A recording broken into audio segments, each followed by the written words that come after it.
You have been to Israel. You have, I believe, visited the Western Wall.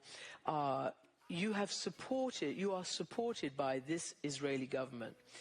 I want to know what you think and why you think that's important, because equally, this Israeli government has shown itself to be incredibly intolerant of its own citizens' rights, its Muslim citizens' rights inside Israel, and of course in Gaza, the occupied West Bank, and it's very controversial.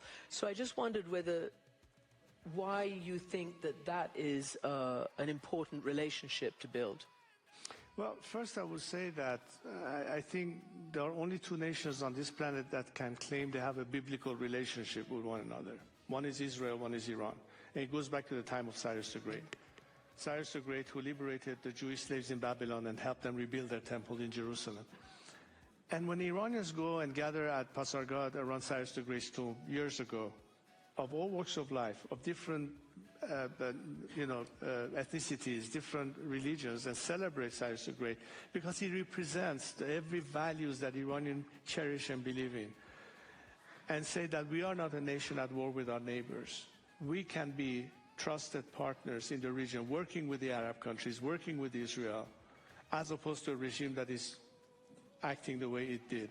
That's the difference right there.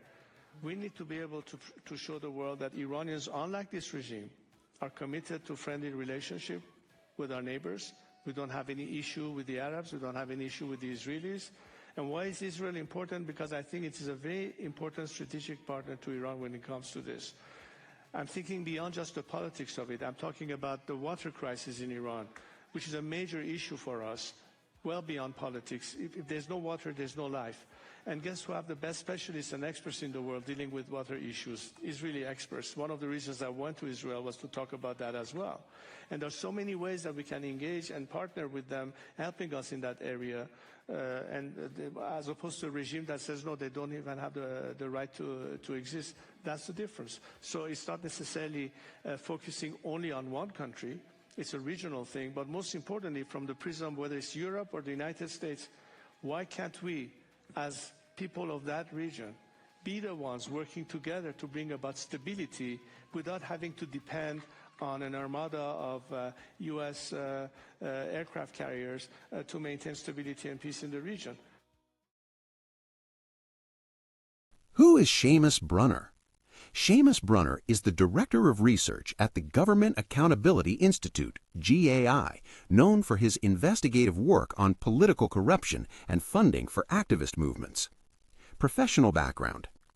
Seamus Bruner has been with the Government Accountability Institute since 2013 and has worked closely with investigative journalist Peter Schweitzer since 2011. His research has played a significant role in uncovering political corruption and has been featured in major publications such as the New York Times, the Wall Street Journal, and the Washington Post. Bruner's work has also led to multiple 60 Minutes exposés highlighting his impact in the field of investigative journalism. Source: EyeOnJacksonville.com. Contributions and research focus. Bruner's primary research focuses on the financial networks behind political activism and protests. He has been involved in documenting how non-governmental organizations, NGOs, and philanthropic networks fund various activist movements, which he refers to as the protest industrial complex. His findings suggest that many protests are not spontaneous, but rather organized and financed efforts. Source: Glenn Beck. Notable works. Bruner is the author of two best-selling books, Compromised and Fallout, which delve into issues of political corruption and the influence of powerful elites. His latest book, Controligarchs, explores the hidden agendas of billionaires and their impact on society. Source: EyeOnJacksonville.com.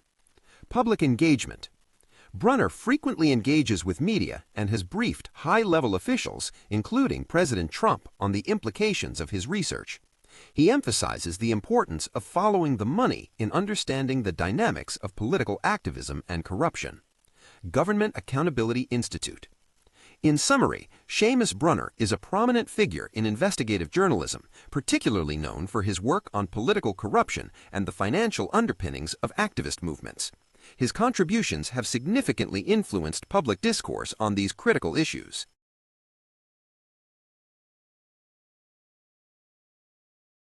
specializes in following nonprofit funding and organizational networks. So based on your research, what organizations have been active on the ground in Minnesota? What can you tell us? Yes, we have tracked over $60 million, according to the latest 990 disclosures, to approximately 14 groups, some of them national, others on the ground. Groups like the ACLU provide the legal defense, as well as facilitate the trainings for some of the tactics that Senator Corrin just described. A group named Democracy Forward.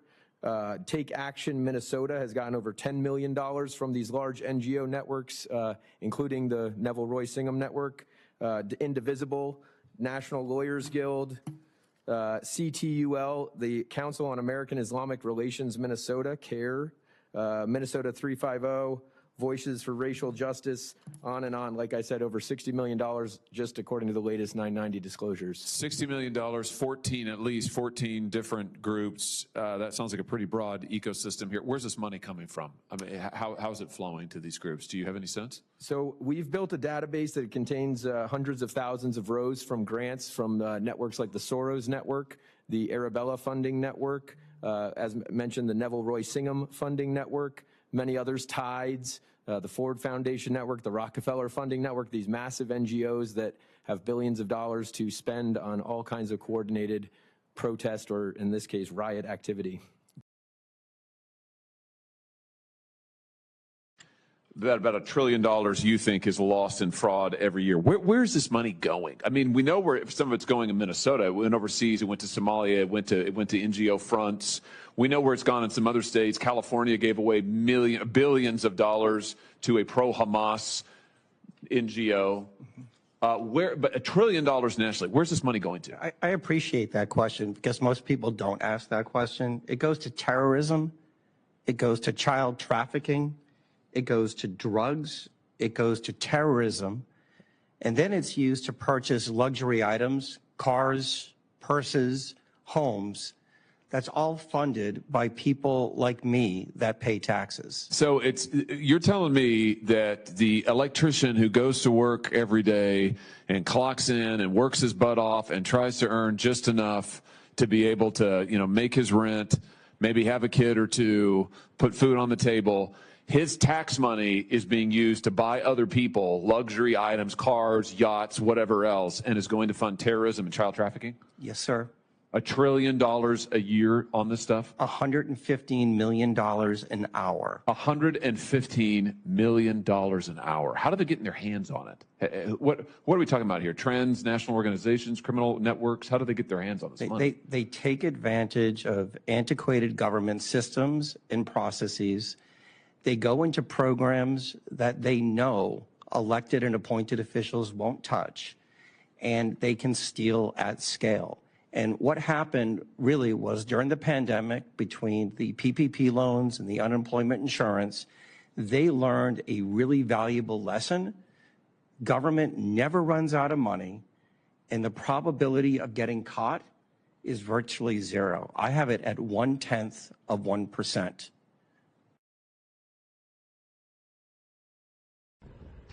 Hey everybody, it's Chip Roy from Texas 21, and I'm outside of the House of Representatives, outside of the U.S. Capitol, where we just passed the Save America Act. Simple legislation, as you know, to guarantee that only American citizens vote in American elections and that we present voter ID at the polls. It was on a bipartisan basis. We had a Democrat join us. So now it heads to the Senate. So the question now is whether the Senate will take it up. And I hope they will take it up, but not just take it up and press the rules of the Senate to force members of the Senate onto the floor and to debate. And go ahead and tell the American people why you don't support common sense legislation, or maybe you do. We've already had Senator Fetterman, a Democrat, say, hey, I don't have a problem with voter ID. So let's put it on the floor of the Senate, force the debate. I want to thank Senator Mike Lee, my fellow sponsor in the Senate. I introduced the bill in the House. I want to thank Brian Stile, the chairman, Speaker Mike Johnson, Leader Steve Scalise, our entire team. And I really hope that the Senate will move this bill. It's important for the United States. Let's get it done.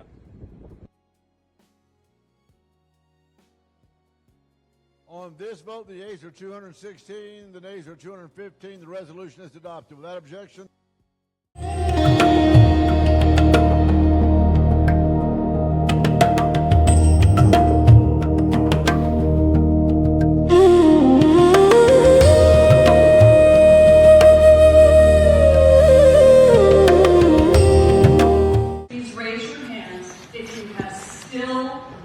not been able to meet with this Department of Justice. Please note for the record that every single survivor has raised their hand. Attorney General Bondi,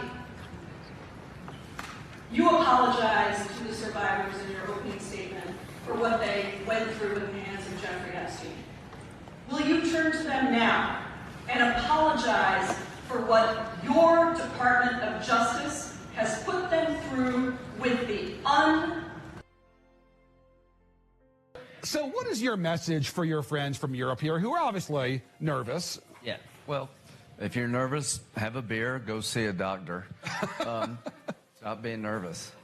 Don't be nervous. Yeah, the point is, everybody loves NATO. Well, I love it more because people are doing more. Chancellor Merz, NATO, good. How many of you believe NATO would be contributing this much money if it weren't for Trump? You don't have to raise your hand. He's making them do it. He's giving them a reason to do it, and they're doing it, so let's celebrate. Yeah. You think Vladimir Putin and Donald Trump were the ones that finally got Europe to start spending money? Yeah, I think Trump has put infrastructure in place that's going to make Putin's I have to think a lot. What is that infrastructure? The strongest army in Europe is Ukraine. Not even close. No. Now, how did that happen? Europe, the United States, working together, gave them what they need, slowly at first, better now, and they've shown a willingness to fight, second to none, really. It's kind of like a fight for survival. It's good Incredible. It's heartwarming to see people willing to die for their freedom. It's sad that they have to. So here's what I tell my European friends. Greenland is behind us, but the goal is to get outcomes. Yeah. Who gives a shit who owns Greenland? I don't. So the point is, Greenland is going to be more fortified because Donald Trump, once he feels like it's his brand or his some buy-in, is going to go big. Big things are coming over the next days and weeks, especially when they audit Fort Knox and they audit the Federal Reserve. Keep your eyes and ears open. Exciting times are coming. Swisher 1776.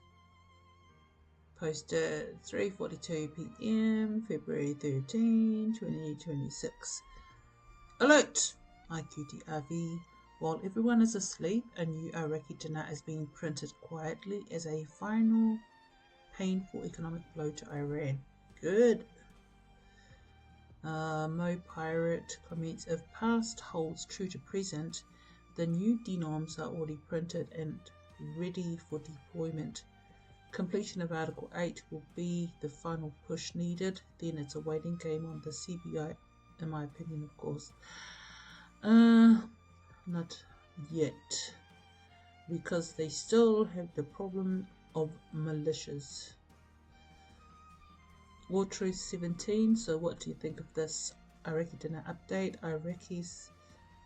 Iraq Central Bank Governor Ali Al-Laq said there are no plans to change the dinar's exchange rate, stressing that the bank's foreign reserves remain strong and that recent market speculation is misplaced. I get ChatGPT updates every day on Iraq, and that is correct. They're not in the position to do so. They're not in the position to change their currency and remove the 3 zeros. They're working on it, but not yet, because it comes down to, according to what ChatGPT gave me that I updated on YouTube, is the problem with militias. Kick the RV off, let's go. No, not at this time. When you look at the world today, the Epstein files, when you look at how corrupt the governments are, not only in the US, that's globally. Now, there's two things that need to happen. I always stick to fundamentals. First one, if there's no peace on earth, there's no RV. Second, as Will had stated, Will Barney, they refer to title of the video is called Humanitarians Changing the World. So he stated that all the crypto laws need to be in place to protect the blockchain. That makes sense because there's banking regulations, laws, etc.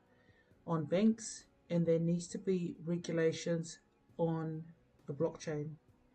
Because what's the point of having an RV tomorrow when these crypto laws have not been passed? You're going to have millions, billions, trillions, probably more than that in your QFS wallet because you'll be given a digital wallet and you want that system to be secure. Tiamat posted CBI is not issuing a newly revalued currency and there are no official plans for a revaluation RV that would significantly increase the dinar's value.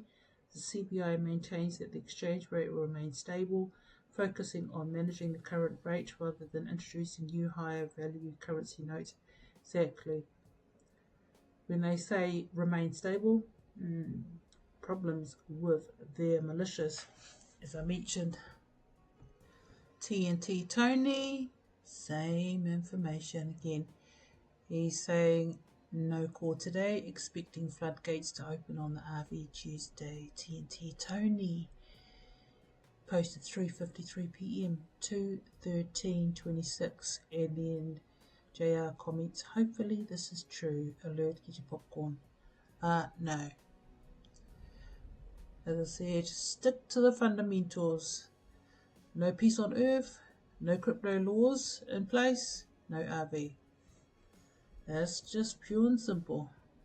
They can talk as much as they like. Oh, we're going to revalue, guys. Should receive your notifications. It's coming from Bruce.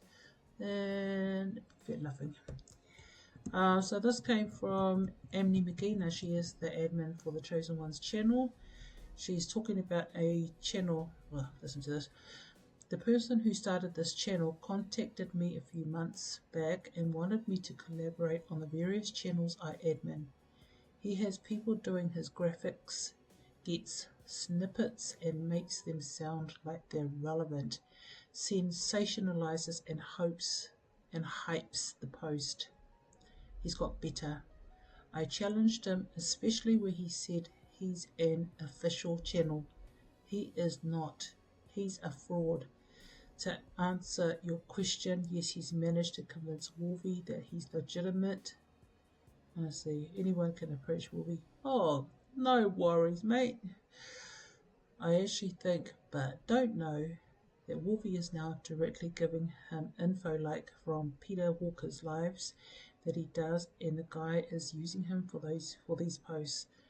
I'm really peeved off about it. I've tried to let Wolvie know, but he just doesn't get it. I've managed to get this channel fed banned in quite a few places, but people keep forwarding posts to other channels. He's using Wolvie's channel to gain membership. I've called the guy out again and he's now blocked me. I'm not allowed to delete Wolvie's posts, so I'm stuck and it makes me feel very sick. I do manage to delete from the den at times because Wolvie hardly checks there. I honestly don't know how to resolve this. So this is Wolvie's second channel, which is called Wolverine's Den. And then Amnee comments, OMG, Wolvie has just made this guy an admin. What the friggin' heck? And then this guy message Wolvie. Welcome to the channel, Mr. Wolverine. I just want to say it's a real honor to have you here with us. I truly appreciate your time, your support, and everything you bring with your knowledge and experience. This community is about helping each other, staying united and moving forward together, and having someone like you here means a lot. From today, we move as one team. Respect to you, Mr. Wolverine, and welcome to the family. Put a like on this post to show respect and give him a warm welcome. I'll give you my middle finger, duh. And then Kessa comments, this part of Amnee's group, I'm part of that group. It's only a small amount of people in there. Honestly, anything that is now being posted on the chosen ones, I am scrolling over. There seems to be a lot of sensationalism to the posts, and this one in particular, which is causing people to be on an emotional roller coaster and losing hope. Of course, in my opinion only. And I knew that channel was a fraud because they along with other channels like Bruce, keep saying the same thing. The thing is, as I always will keep repeating, stick to the fundamentals. No peace on earth, no crypto laws in place to protect your money in the blockchain. Hello, no RV. And in my opinion, who is this person? He's new. So is it just someone that's come up with an idea to set up a new channel and they just want to make it big? Just saying, my opinion. Just along with all the other leaders, Brucey, everything is like all hyped up. That's why I don't listen to him. It's like, I can't stand listening to you, mate.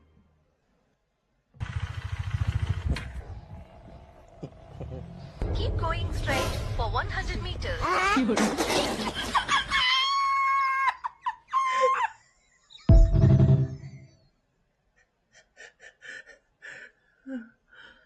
Now this is pure comedy. That's what's called literally blown away. So it is just comedy.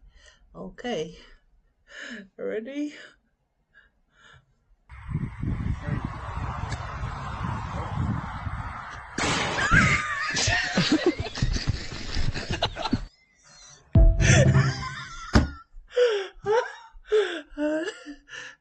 Shoot it again. I mean, press play.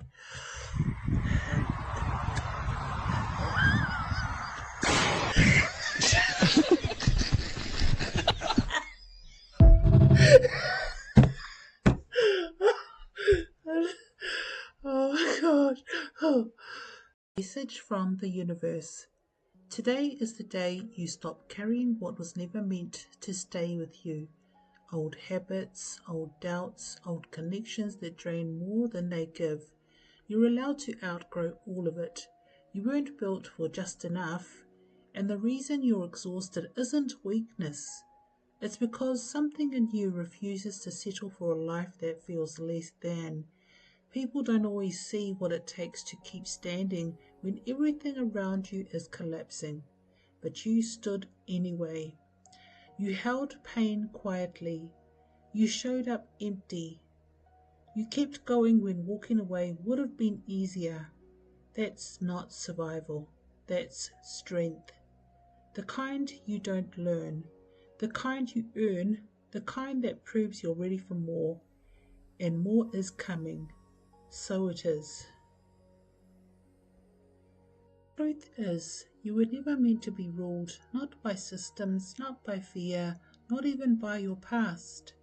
Your soul came encoded with inner sovereignty, the knowing that you are whole, already divine. No priest, no title, no algorithm can give it to you, and none can take it away, and they know it. In case no one told you today, you are greatly loved for who you are. Thank you for listening. May the light guide your steps, truth protect your heart, and discernment strengthen your spirit. You are seen, you are supported, and you are never alone. Please like and subscribe.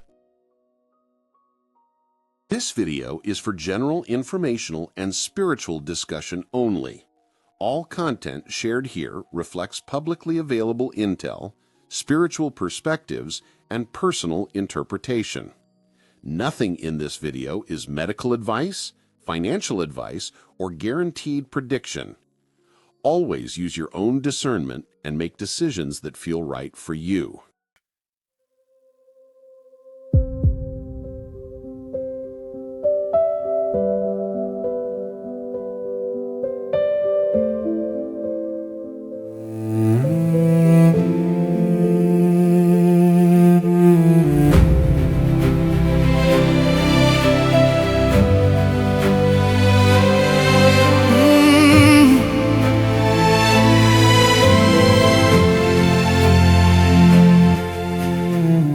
heart beats like teardrops of sorrow. Dreams once bright, now lost tomorrow. Innocence lost, fragile, broken hearts. Young and old, torn apart. Corruption, evil and madness. Truth reveals their lies and darkness. We the people stand together. Justice deserved, it's now or never. The world now awake, they shout for justice. You shall come back, new earth to witness. Young people of today shall live your dreams. New world of love, peace, freedom, and lots of ice cream.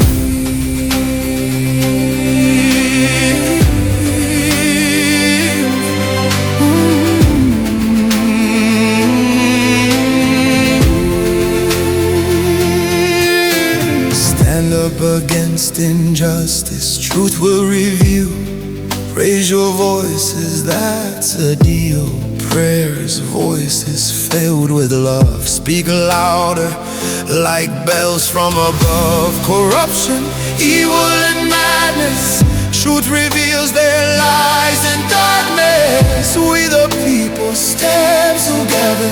Justice deserved, it's now or never. The world now awake, they shine for justice. You shall come back, new earth to witness. Young people of today shall live your dreams. New world of love, peace, freedom, and lots of ice cream.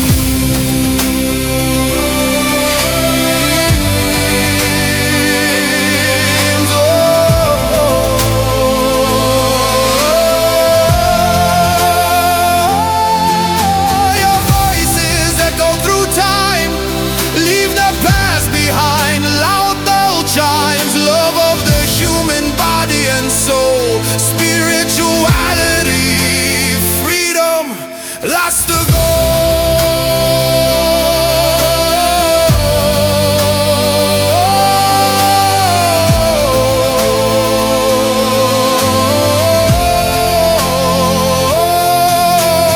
Raise your voices, raise them higher. Bells ring louder, echoes like Pied Piper. Arrive with creative smiling face. Beautiful rising voices of grace. Beautiful rising voices of grace.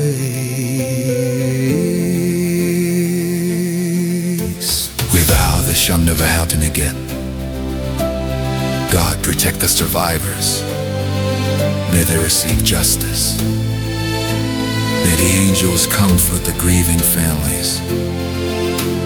God, we pray, guide us to create a new earth of peace, love, joy, happiness, and freedom.